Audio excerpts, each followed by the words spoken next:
informații gratis despre lucruri care costă. Iar astăzi avem un invitat de calibru foarte mare pentru că nu știm un om, la vedere cel puțin, mai important în blockchain și cripto decât Vitalik Buterin. Și acum o să trec pe limba engleză ca să înțeleagă ce spunem aici și tot interviul se va desfășura în engleză. Cu puțin noroc până la momentul publicării o să apară și niște subtitrări de desubt pentru cei care încă nu se descurcă. So, again, hello to our audience and welcome to the show. Our guest today is Vitalik Buterin. Welcome, Vitalik, to the studio. Thank you very much. It's good to be here. Welcome to the country. Welcome to Romania. You've been here for the past 2 days. Are you enjoying it? It is. Romania definitely. It seems interesting so far. It's I mean the way that it has like 3 types of architecture. You know, the old European, the communist, the modern, like right beside each other. It's fascinating. You've been mostly indoor, from what I hear. I mean, we had a tour outdoors yesterday morning too. That was really interesting too. Okay. Yeah. I don't know. It's not the best weather, but finally you're here. We got to see you and listen to you for the first Ethereum meetup in Bucharest, hosted by Crypto Compare with Vlad and the guys at Tokero. We want to thank them for the opportunity to have you here in Bucharest. But this is not your first contact with Romanians, from what I hear. So I've been talking to Mihai Alisie, one of your, let's say, longtime friends. He's been calling you one of his true friends. He considers you honest. Mostly intellectually honest. I'm curious what he means by that, intellectually, academically honest, and a real friend. So you look like a regular guy, like someone you would like to have as a friend. Why do people say that about you, the real people that are really close to you? I guess like by intellectually honest, like what he probably means is that like I try, like when I like argue for things, I try hard to like make sure I make arguments I actually believe and that I'm really confident in the things that I'm like I have a position that actually makes sense, right? I guess like the opposite of that is just like if you support something, then just whatever comes up as an argument that you can come up with to support your position, you just go and say it, right? Like a lot of politicians are like that. A lot of people in the crypto space are like that too. And I definitely really value not being like that. Okay. Yeah. Okay. So it's not changing with the wind. Exactly. Like change with the wind of new evidence, but don't change with like the wind of just like what's convenient to say today versus tomorrow. So yep, it's definitely something that I've tried to promote and kind of help make sure that it becomes part of Ethereum culture in general, I guess. Okay, because I see a lot of people coming into this culture for different reasons, and after a while, if they stick around, they might get a sense of that. But first, most people come for the attraction of making some profit, making something big, go big or go home, something like that. But you're mostly about the culture behind it. And this is what we want to explore today. But to understand more about you, because we have a general audience, let's say, we are going to get too technical today. I want to understand a little more about you, because you're still a young guy. You're pretty young, and you've been doing this already for a while now. I would like, if you're okay, to explain people what's your background, because from what I'm reading, you come from a family of people that were already deep into tech and programming. Sure. So I was born in Russia in 1994. My family moved to Canada when I was 6. My dad, he has started a software company soon after moving to Canada. It was called Wild Apricot. It was, well, actually, originally it was called something else, and it was doing consulting, but then it was like a company that it created this service that allowed nonprofits to manage memberships and events. Okay. Yeah, and it just like grew over basically at the same time as I was growing up. So I got to see it turn from being a very small thing to this big thing with like more than 100 employees.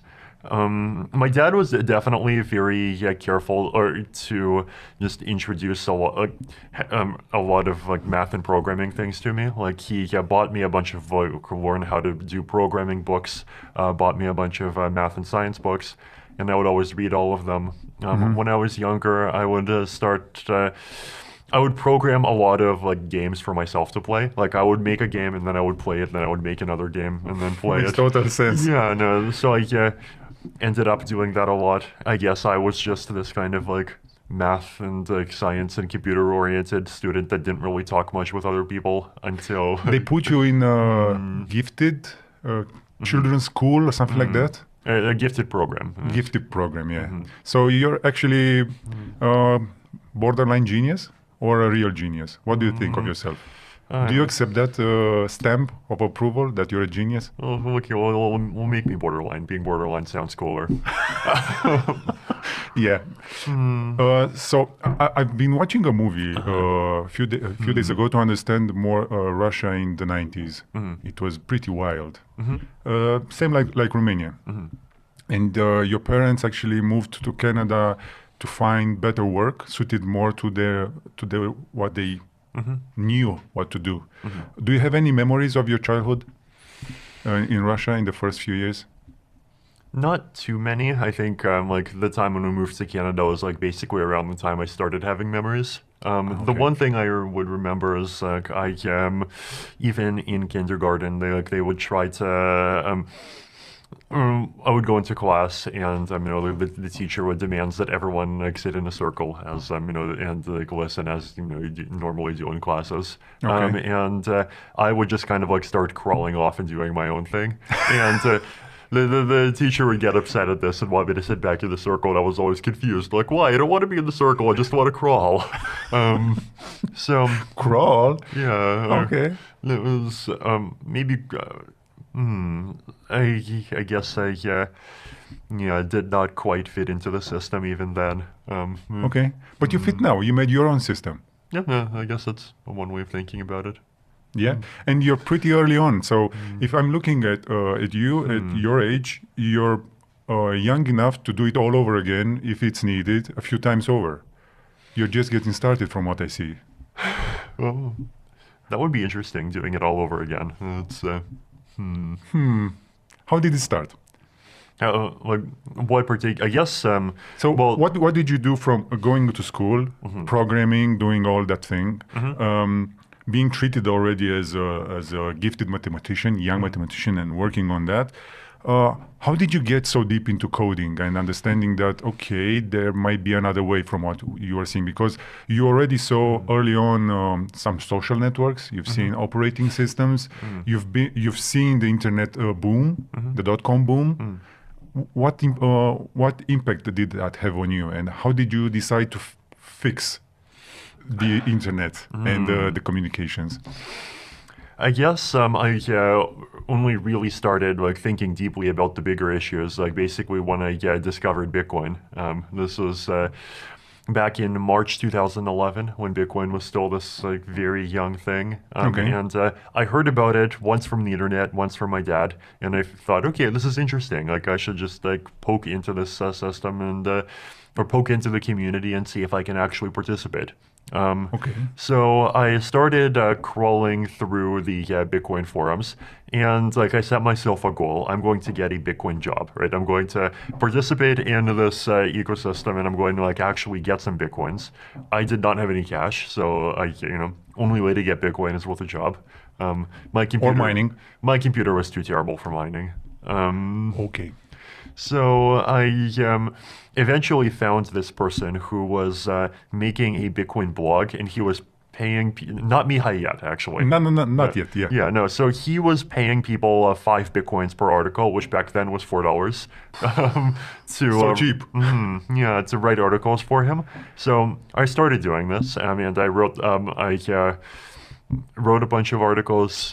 Eventually, he ran out of money, and I came up with this trick to help the magazine kind of like stay continue being able to like be fun, or this was Bitcoin Weekly, continue to be able to be funded and pay people. Like what we would basically do is release 2 articles every week, and then we would publish the first paragraph of each article, and then we would have a crowdfund address, and when we would say when the crowdfunding address reaches 2.5 Bitcoins, then we publish the rest of this article. Okay. And it actually worked for a while. So I stayed with Bitcoin Weekly for a while, and we kept on doing this. And then at the same time, I was just to write my articles, like I was learning about Bitcoin. And Bitcoin back in 2011 was incredibly interesting, right? Because it was this like mix of math, technology, cryptography, open source software, economics, politics, and there were people like thinking about and concerned about all of these things, and they were just talking to each other in one place, right? And you know, like there was the politics and society forum in like inside the Bitcoin forum that had It was like a response to 2008 to the crash, and many people felt like they were left on the sidelines. Absolutely, yeah. Did you feel like that? I think I was too young to understand what the 2008 crash was. Okay. Yeah, but I definitely, I think, kind of philosophically understood that there's something wrong with the way the internet works, and probably with the way that a lot more things work, and I wanted to kind of get in and see if like, I guess, see if Bitcoin could be part of a path to make things better. Okay. Yeah, so I got kind of deeper and deeper into the Bitcoin space quickly, and then in September of 2011, this was when Mihail Isia, the person who would then become an Ethereum co-founder 2 years later, reached out to me, and he said, "Hey, I'm starting this Bitcoin magazine. You know, do you want to join?" And I'm like, "Yeah, let's go." Yeah, so I became the first writer for a Bitcoin magazine, and then let me stop you right there for a Sure. second. So let's just imagine for a second that eventually when the flippening will happen, the most advanced, let's say, blockchain and cryptocurrency, if that's going to be Ethereum, we're going to look back and see, okay, so there was these 2 kids that got together to do a Bitcoin magazine and then co-founded this thing called Ethereum. And one of them is a Russian immigrant to Canada, and another is a Romanian working anywhere. So innovation doesn't have to come from a specific place. It just happens. Yeah. What do you think was the real catalyst behind this? Because it could have been any other 2 people, but it was you. How did you think that actually happened? Because it goes beyond just you didn't meet, let's say, in person. I'm not so sure you. Yeah, we did not meet in person until the summer of 2013, so 2 years later. Exactly. So this is an example of a brand new way of partnering and working on decentralized work and projects. I think like Bitcoin as a whole was like that at the beginning, right? I think like I remember I did not know like any Bitcoiners in person until I went to I saw a couple of them at some meetups in 2012, which is like 1.5 years after I started. But most of them I did not know until I went to the San Jose conference in 2013, right? So everything was online. Like we were just interacting entirely online. It was just interacting on forums, right? And it was back then. This was definitely a very new way for people to be working together. Remote work. Yeah, remote work on decentralized projects. I think the other interesting thing is that like some people are just in locations that are more central, and other people are in locations that are less central, right? Like if you are in a big city in the U.S. and that's the center. In the 2010s, it was a center. I think now I think like geographic centers just matter much less than they did before. Let's underline that for a second, and that's one of the ideas I would like to keep after this interview. So there is no longer a center, a physical center, a place there you go to be downtown blockchain crypto. Right. It's everywhere. I think so. Okay. That's great. It is, yeah. It's wonderful, but.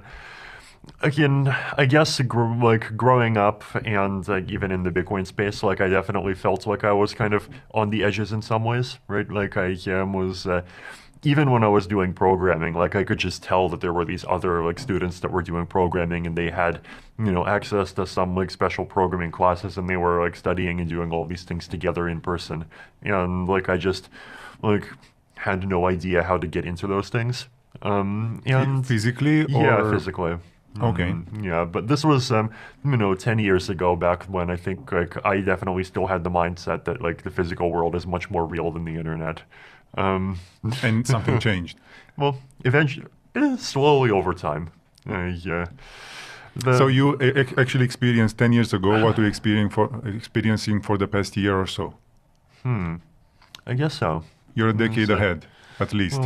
Well, maybe I was, I guess, a decade ahead, but did not realize it, right? Like like even then at the time, right? I think the mindset that the physical world is the world that matters. Like it was deep, right? Like I remember, I did not really feel like I was like fully a part of the Bitcoin community until I saw everyone in San Jose. Okay. Yeah, so You're actually an appearance. When you come to these meetings, these conventions, everybody appreciates it, and you turn into a meme when you come along. You're from that place. right. Although you don't actually live in that place, you're everywhere. Yeah, I do. Yeah, around in 2013, I basically started kind of doing the nomad thing and not even like living in any one place. Right. In June 2013, I just like told my parents and like everyone like, hey, I'm gonna take the rest of this university off term, just traveling around and doing Bitcoin things.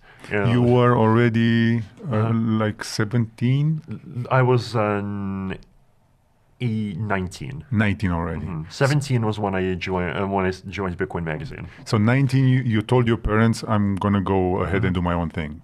And they said, My dad was fine with that. okay, made sense. Yeah. But mom? I think, mom was fine with it too. I think... Eventually. Yeah, no, I think like the one thing she was concerned about was like she was concerned about me going to Israel because apparently like it was just not very safe at the time or something. But no, otherwise fine. And, so actually, where is your residence? Where is your passport from these days? Still Canada? yeah, still Canada. Okay. And I mean, I still have the Russian one too. Okay, but you're traveling all the time. Yeah. So how much time a year do you spend in Canada physically? It depends. Again, I think on like some years it would be a couple of months, some years it would be like 1 month or a couple of weeks. Okay, so you're international now. Yeah. You're decentralized. I guess so. I'm hearing more and more from you in conventions and everywhere about the social dimension of blockchain and Ethereum and all that. And I don't want to push this agenda too much, but I really want to understand, looking at your background, how important is that to you?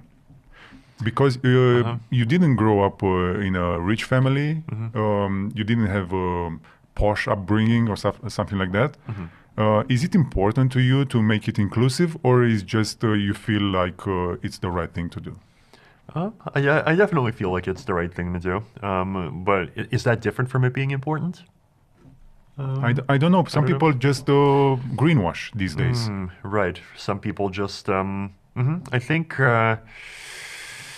well, some people just greenwash, and then like there's also some people in the crypto space like who don't even talk about it, right? Like they're like like they really are just about like hey, like when is the coin going to go up, and like can we make sure I can be inside the Citadel when the world blows up instead of outside the Citadel? And where is that Citadel? I think this is a Citadel that they plan to build, and if you have enough coins, you can be rich and you'll be on the inside. Yeah, that's very socialist. I think it's the opposite of socialist, right? It's utopia. Well, it's utopia for some, but not for people who don't buy in early. That's so. Okay. Yeah, there's there are people in the space that that do have these kind of very different perspectives, and I think even from the beginning, it was definitely. I think from very early on, it was definitely important for me to not be like that. I think like, for like, I believe in like making Ethereum and crypto and kind of through crypto, I guess, like, society in general, like, kind of open and accessible, and like not try to kind of like force people into boxes where, you're either part of this or you're not part of this. So you're not going to go up into the Elysium. Have you seen them? I have, yeah. It was, So you're not going up into Elysium when the Citadel is finished. yeah, no, again, no, look, we want to make the world a citadel, right?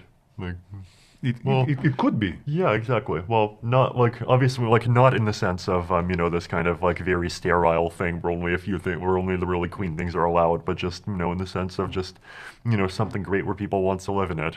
Is there a metaphor for something that has like the good parts of a citadel, but also like the diversity of like say a jungle? It could be. Yeah, I could see that in some architects' work that make living cities. No dust. Yeah, no, I've seen those. No noise. So yeah, we all live in busy cities, polluted cities, but it could be different. It could be, yeah. I definitely hope it can be. And we definitely have the whole technology for it. We have everything we need, but we don't do it. So sometime a guy like you comes along and proposes a different path. And you know how it goes. First, it's the geeks and freaks, and then everybody comes along and it becomes the new norm. Yeah. What stage are we in from where you're seeing things? How early are we into that change that you're proposing? I think we're at the stage where the shift is just starting to happen, and people are kind of starting to really figure out in much more detail like what the shift actually would be. I think. Especially Ethereum, for maybe the first 7 years, it was definitely much more of like, this is a kind of a technology experiment. It's a science project, and we have these idealistic ideas about like, can we have decentralized organizations? Can we create these kind of open global financial systems? And like there was this big list of things that people wanted to do, but really like it was very small. Like it was only a few thousand people, and we were just trying to figure out like can we make it possible? How do we scale it? How do we make it more secure?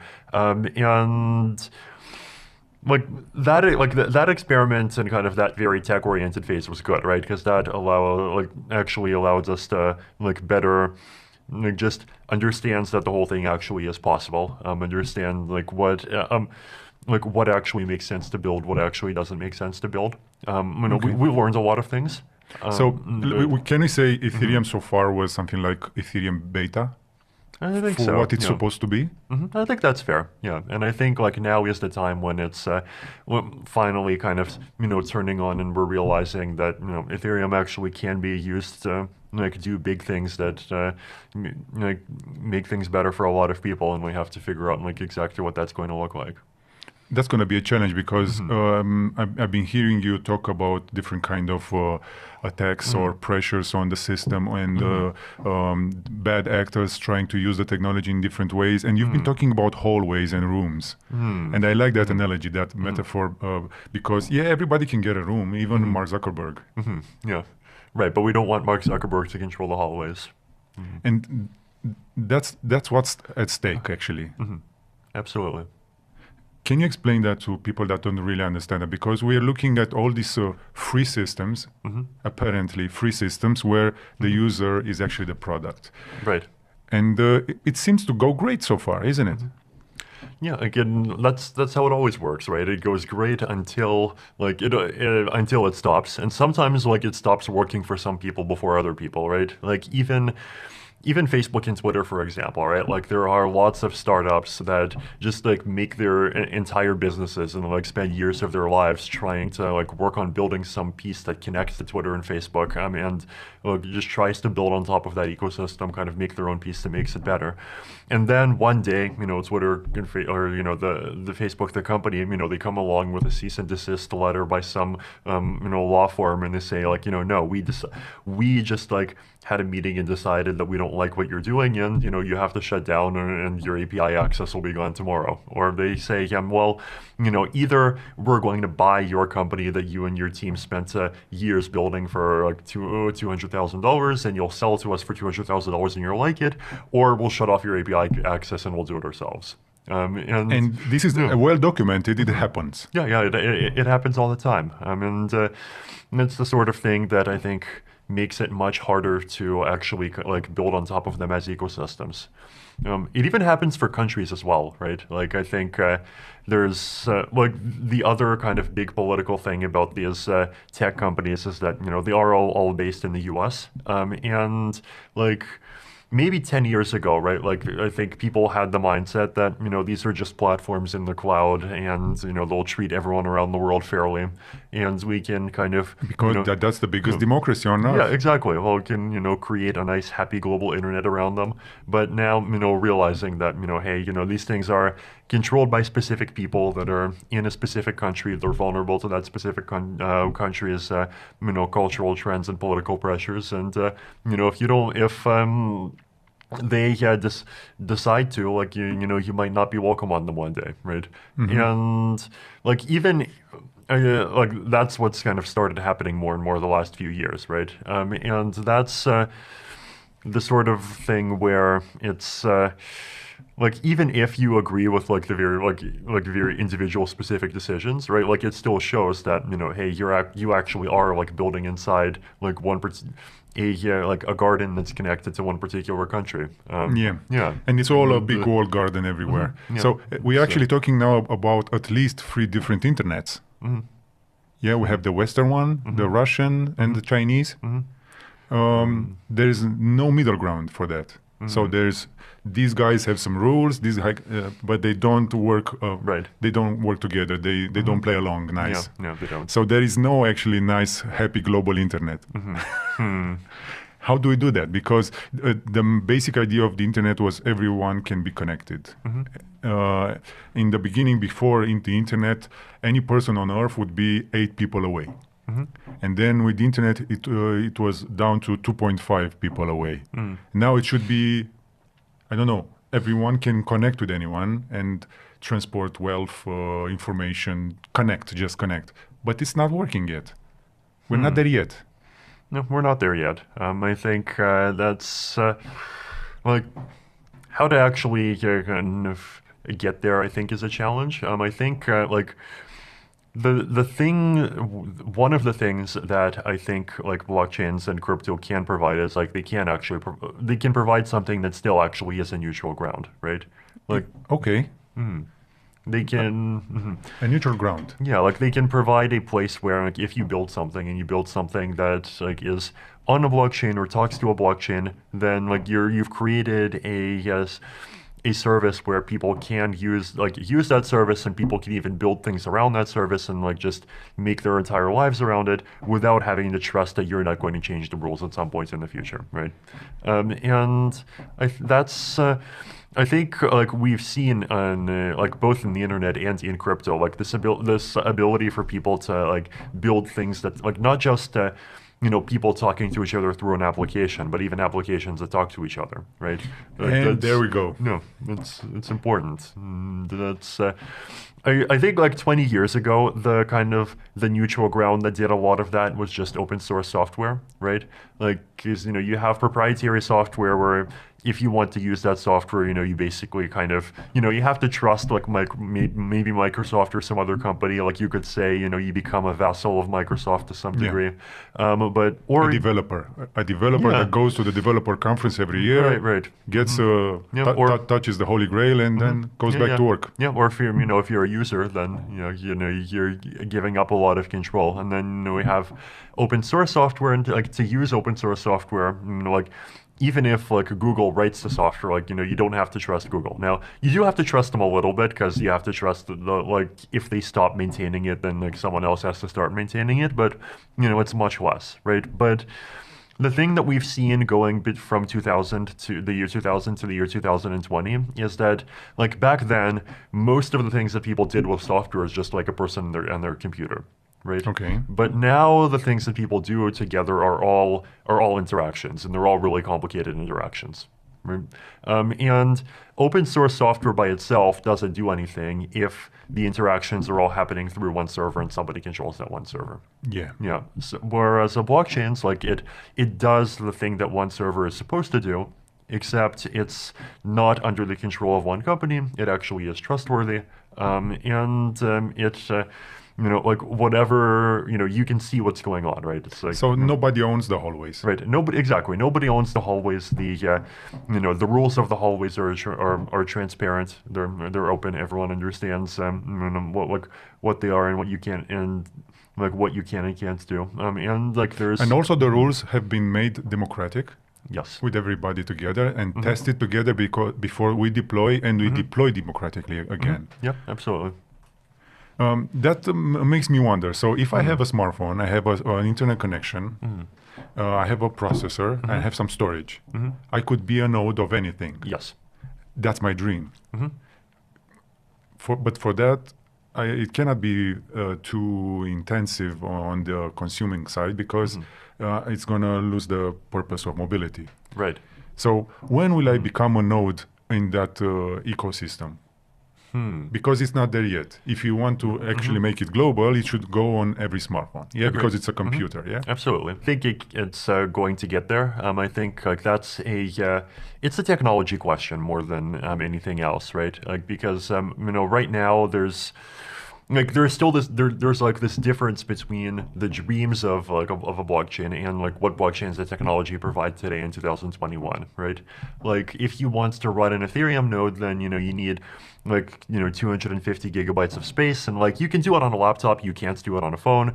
If you want to send a transaction, the fees are pretty high. Like you can afford it if you're if you're wealthy, or if you're a crypto like if you've been a crypto person for 5 years and you're just using coins that you bought when they were 30 cents. But a lot of people can't afford it, right? exactly. So it's not there yet. It's not there yet, but I think it is getting there, right? But we are here. We are not so technical here. We're trying to show the people a roadmap that they can understand. Yeah. And I think like the important thing is to just for people to know that the place where the technology is in today in 2021 is not the limit, right? Like there's thousands of very smart people actively working on improving it like every day. Many more than ever. Many more than ever. We actually had a workshop in Greece last week where all of the Ethereum core teams, right, came together, and we got a test network for our upcoming switch to proof of stake, just finished in a week. So that was amazing. It is amazing, right? So like Ethereum next year is not going to look like Ethereum today. Ethereum 2 years from now is not going to look like Ethereum next year. And like from a theoretical perspective, like we know how to solve these things, right? It's just more time. But is it a technological hardware problem or a software problem? What do you mean by hardware and software? Because we're talking about everyone could be a node, and we can all be connected without a server, without anyone controlling the hallways, but it cannot run yet on my phone. Right. So if you want to make it run on my phone, what does it need to change? Basically the blockchain's design needs to be kind of re-architected to be more scalable, and that's exactly the thing that we're working on. Like there's a long list of technologies, like we can talk about like Verkle trees and zk snarks, and like there's a lot of kind of fairly complex math that goes into making it possible. But basically once all of that stuff is in place, like you actually should be able to run a node on like basically any device. 2022, 23? Yeah, 23. Let's see. 23. Because if we really want to make it democratic and available to anyone, it should run on a, let's say, $100 phone. Absolutely. And it will. The technologies needed to get there exist already. It's just a matter of like, actually writing the software. So it's about software, it's not hardware. So Samsung doesn't need to do a new phone for that. Absolutely. No, yeah. It can run on existing phones. We do not need new phones, I think. And as the software gets better, the hardware that you need will probably keep going down. Okay. And why is that? Because like when the software gets better, the algorithms become more efficient, right? Like like we know how to verify computation in ways that in such a way that the person verifying the computation only needs to do a little bit of work, right? Like that's what ZK snarks do, right? Like you have, like I have this really big computation, and I want the answer, so I give you the computation, you compute it, you tell me the answer, and you generate a proof, and I verify the proof, and I know that you did the computation correctly. But verifying the proof is like it takes much less time than doing the computation. This is something that's possible today. It was science fiction 10 years ago, right? And the tools for doing that will get even better 5 years from now. Okay, so that will eventually happen, and we will be running working in this environment that is essentially trustless. You can trust anyone because you don't need to trust them.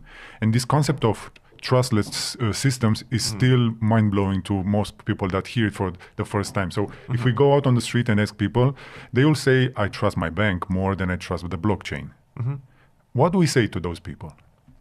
I think it's, it's a reasonable response given where things are today. I think like blockchains are a new technology, right? And like people are not going to take the new tech. People are not going to just like trust a new technology because like a couple of geeks and mathematicians like convince them that it's that it's okay to trust, right? Because like from their point of view, right, like they don't really. If you don't like understand like the deep nuances of what is the difference between like a data center and a consensus network, then like it pattern matches to just like Facebook, right? Like, okay, like Mark Zuckerberg says like, hey, throw all your personal data on this thing and you can trust me, versus, us saying, hey, throw all your applications on this network and you can trust it, right? It's like, I think if you don't like deeply understand, like what decentralization is, like the problem is that the language is similar, right? Like the language of Facebook is like, hey, we're this open global thing that connects everyone. And the language of blockchains is we're this. And it's going to be forever free. Exactly. And the language that disappeared from the platform eventually. Right. And the language of blockchains is also, we're an open and global and global thing where everything can talk to each other. So I think it's like I understand why people are suspicious, right? Because it just like it feels like round two of trying to achieve the same goal, but like at the end of the day, the things that are being done actually are different, right? Like one is for profit. Exactly. It's on the stock in the stock market. And it needs to provide revenue for the people investing. Yeah. So it needs to do some things to do that. It doesn't do it publicly. It's not transparent. Yeah. On this other side, you can see the code, but can anyone actually understand the code? It's out there, it's open source. You can see it, you can go through it, but you need very smart people for that. So the technological barrier is pretty high for the average consumer, let's say. It is high, right? But it's like I think in general, like people are not going to like we're not going to like maybe until we like genetically engineer ourselves to become like super smart 100 years from now. But like until then,